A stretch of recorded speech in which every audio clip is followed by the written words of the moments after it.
Coming up next, I'm giving y'all this prison story about a few questionable inmates that did a few questionable things. Stay tuned to the Prison Talk Show. It's JS Corner from the Prison Story Massacres. I be telling stories about the pushers and the traffickers, trying to keep the YNs away from the bandits. Don't eat the honey bun, don't drink the coke, don't become another victim or the butt of a joke. Don't close both eyes when you sleep or get choked. When you go to the mess hall, sit with your team, cause if you sit with some punk boy, you can get seen, then you can get dealt with. Prison justice like you never felt it. I be taking y'all back to stories of the helpless. That lava I spit, get your boy stories melted. I spit about prison justice cause I dealt it. And you a real hater if you can't respect it. All that bullshit, yeah, I'm here to check that. Any confrontation, I'ma show up. Bet that.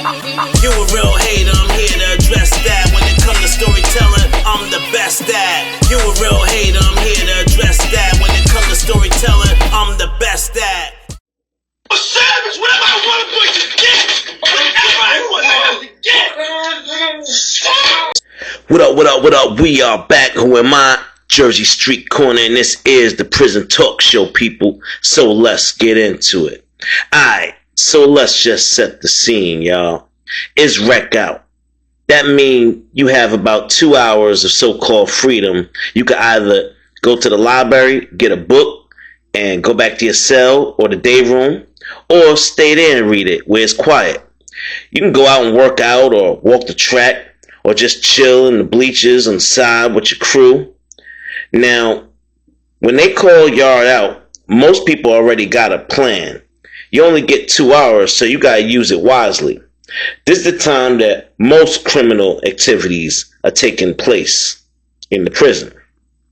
Now, directly, they direct more attention towards the yard because that's where more inmates are. So you got more time to play and get things off. You can run over to other pods or dorms, make trades, pass messages, or in some inmates' cases, go on dates. Yeah, y'all heard me, y'all. They go on dates. I ain't stutter.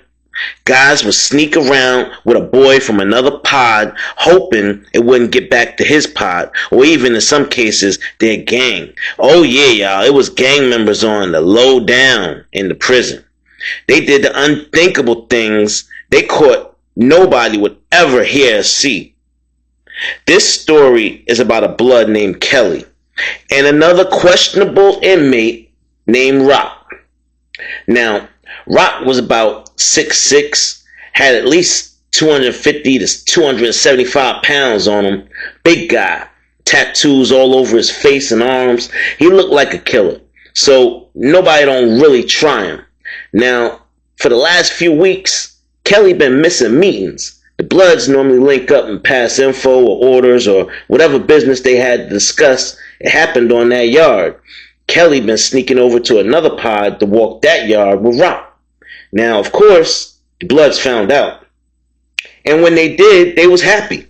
They figured Kelly must be recruiting Rock, and he'd be a great soldier for the Bloods. He on timing. So they leave him alone, and the OG, he instruct all of the Bloods not to question him. So that's what happened. Now, as the days went on, people from the other gangs and other pods start sending reports and kites through the pipeline. Something was going on with them too. Someone caught Kelly and Rock hugging up in a corner, and they said Rock had 2 handfuls. So now, Kelly is beginning to be an embarrassment to the gang. But still, the OG want more proof. And believe it or not, he got proof. Video proof, y'all. You know everyone got a phone in prison. We could text, send pics and videos, go on FaceTime, so when you hide something, you could walk your peoples right to it in the pod or wherever it is in the prison you might have hid something. Well, there were several videos and pics sent to the OG Blood. Pics of them sitting on the bench kissing and hugging, holding hands. Video of them talking low in each other's faces. They both got their shirts off on the bunk. But that wasn't the most disturbing, y'all. One video came through pretty much pitch black, and you can only hear sounds of people talking, and this came from the guy in the cell next to Rock. There's a lot of screaming. Rock like, I ain't no bottom.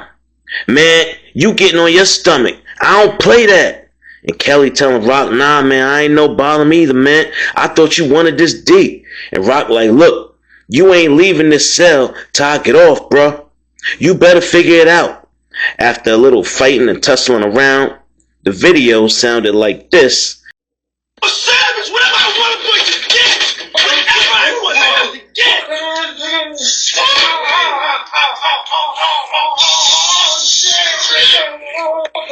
Miss Steve, give me something else. And well, that was enough for the OG. He ordered an immediate DP, and this one was a final, meaning they kicking him out the gang ASAP. Getting excommunicated in prison means you no longer have the right to sit at that lunch table. You no longer have the right to be in a certain part of the yard at a certain time of day, or you're going to get dealt with. Getting excommunicated means you no longer have the right to bear gang tattoos. You no longer have the right to speak gang knowledge. Getting excommunicated means you getting put on the gate. And now, that's all if you're lucky. Depending on why you getting excommunicated, for serious things such as snitching, messing with boys, ratting to the other gangs. For serious offenses, you don't even have the right to your own life anymore in prison. The gang will make your life horrible. They might sell you off to the nearest bidder, a big booty bandit that just want to pay a couple of packs of Newports for you. And he sure will. Or sometimes they might just unalive you because what you did was so unforgivable. Now, the things that were going on between Rock and Kelly were very unforgivable. Not only because it went against the whole code of the gang, but other gangs started to clown them. Other gangs started to notice and start calling them soft and boys and taunting them like, oh y'all ain't gonna do nothing. Y'all ain't gonna do nothing. Your homie over there with a straight punk and y'all ain't doing nothing. Well, ain't nobody know which one was really the punk though. That's for sure. When you see two grown men holding hands and whispering sweet nothings and all type of things that would happen on a date with a female going on in prison, you just turn your head and keep walking because you don't really want to see what you just saw. But you cannot escape the reality. In prison, everyone will see and hear, and you will be outed for what you are. So, all the booty bandits and the undercover boys, y'all think y'all gonna go to prison and keep everything under the rug, huh? Nah. People just like Kelly get found out every single day. And the gang don't play that, y'all. The gang do not play. So you might want to think twice if you a booty bandit and you decide to join the gang, because when they find out, well, y'all can already imagine what's going down. Now, being in a gang means you are always being watched. And I don't mean just by the correctional officers. I mean by other opposite gang members, even civilians in the prison. Why? Because there's somebody always hating on you. It could be your own gang member that's hating on you. Yeah, they might want your spot. So the minute you slip up and either your own gang member decides to turn on you and give up evidence that, hey, listen, homeboy did A, B, and C, I could take his place. Let's get rid of him. That's how easy it is, y'all. If you have the proof that somebody is doing something that they shouldn't and they are in the gang, it's lights out. Now, don't you think when another opposite gang member finds proof of another gang doing something they shouldn't, they gladly bring that proof and evidence to that OG, smiling, because they know that's one soldier they gonna have to excommunicate. You gotta show face. You can't let another gang bring proof that your homie doing the unthinkable and you don't do nothing about it. You saying that's how your gang get down? That's what you saying, gang? Nah, they gotta make sure that DP is loud and brutal. So everybody knows about this DP about to happen, except for Kelly. They gonna sleepwalk him like they always do about this time.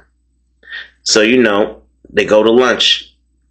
No problem. Let them sit at the table. Yeah, kick it with them. They go to, last mess hall. Kick it, So Kelly go back to his cell that night and he thinking everything is Gucci. Don't nobody know nothing. Mind you, Kelly just got pretty much raped because he didn't want to do what Rock just did to him. But it happened. And now he's trying to hide it. He's trying to hide the whole incident because I guess at this point he don't plan on going back over to that pod to see Rock anymore after what just happened. He can't protect himself against him. He's too big and he don't want to get his manhood took again. But y'all, the damage is already done. The video audio has leaked. The screams and the hollers and everything that Kelly was doing in that cell was heard by many, many inmates, most of which were gang. Now, the Bloods, they said, all right, he back to go in the yard. We're going to get him on the yard. Let's just, business as usual, get our meeting together. And in the middle of the meeting, we're going to call him out. We'll start slowly surrounding him. Before he know it, he'll be in the middle of the circle and we're going to tell him what it is. DP. So that's what they did, y'all.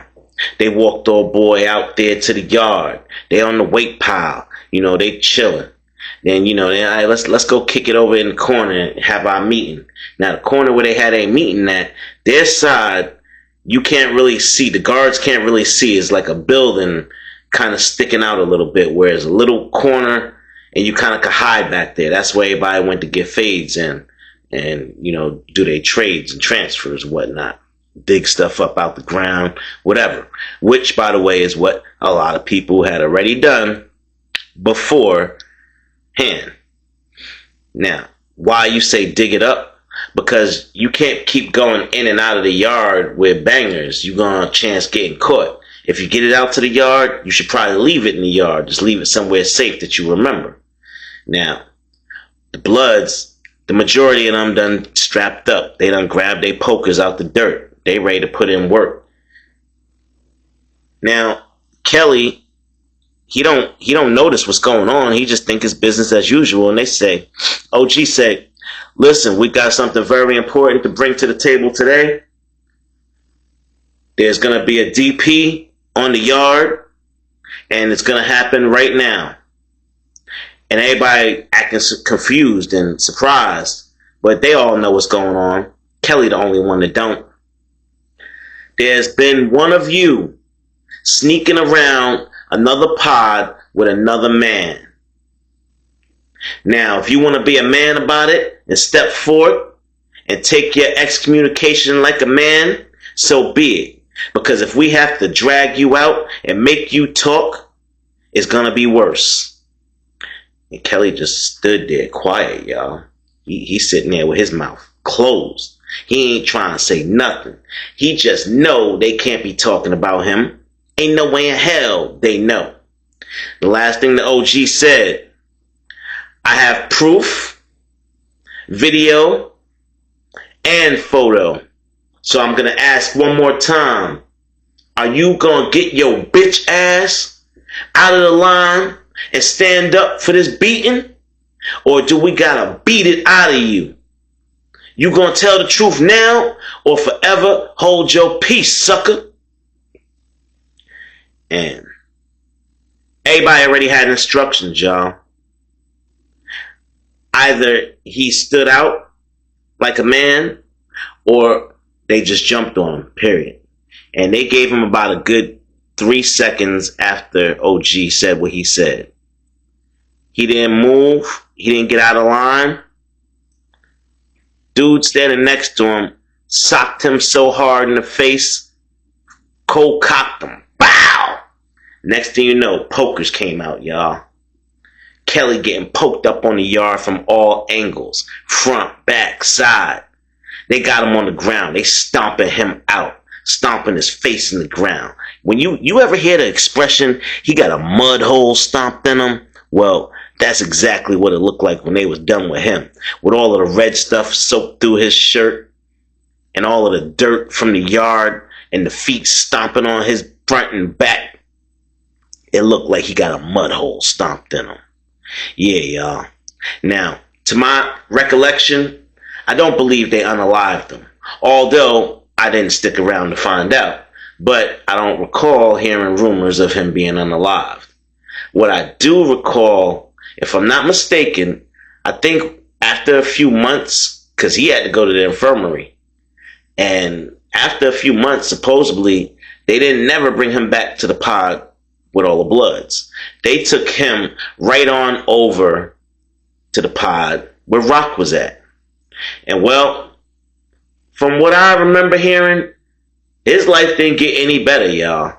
Rock got a hold of him and turned him all the way out. Once he got kicked out of the Bloods, he got excommunicated. He turned into a boy. Yeah. Rock start pounding him out on a regular. He ain't even asked no more. He just grabbed him and tossed him down. Told him, you know what it is. Half of the time, Rock made him stay in the cell. He wouldn't even let him walk around because he didn't want nobody else looking at him. Rock claimed him as his own. So I guess that saying is true. Another man's garbage is another man's gold. And I guess Kelly turned to Rock's gold. Listen, y'all, the craziest things happen in prison. And if you don't keep your eyes open, you can become a victim. Very, very easy. And side note, y'all, for real, whether on the streets or in the prison, if you plan on joining a gang, and you have a problem following instructions and rules, I wouldn't join because the punishments are very severe. They tell you up front the rules. It's just like a job. You break the rules, you get fired. Only here, you break the rules, a wide range of things could happen to you. From beatdowns to unalivings. So if you don't have the intentions of being true to that gang and loyal and doing what it is you're supposed to do, your function in that gang, don't join because you're going to play yourself. And that's just the fact, y'all. You do not want to know the things I've seen in these prisons, around these gangs, around these criminals. You do not want to see the drama that I've seen. We talking that PTSD. Yeah, y'all. Y'all don't want to remember the things that I'm forced to remember, that I try my best to forget. So, y'all, stay your ass out of prison. Alright, y'all, listen. That's going to be it for this story. I really hope you liked it. I hope you got something out of it. Like, share, subscribe. Hype this video, man. Tell somebody to tell somebody your boy JS Corner got that fire. Alright, y'all. With that, this is the JS Corner Prison Talk Show. I am your boy, JS Corner, and I'm out. Don't drink the coke, become another victim or the butt of a joke. Don't close both eyes when you sleep or get choked. When you go to the mess hall, sit with your team, cause if you sit with some punk boy, you can get seen, then you can get dealt with. Prison justice like you never felt it. I be taking y'all back to stories of the helpless. That lava I spit, get your boys' stories melted. I spit about prison justice cause I dealt it. And you a real hater if you can't respect it. All that bullshit, yeah, I'm here to check that. Any confrontation, I'ma show up. Bet that. You a real hater, I'm here to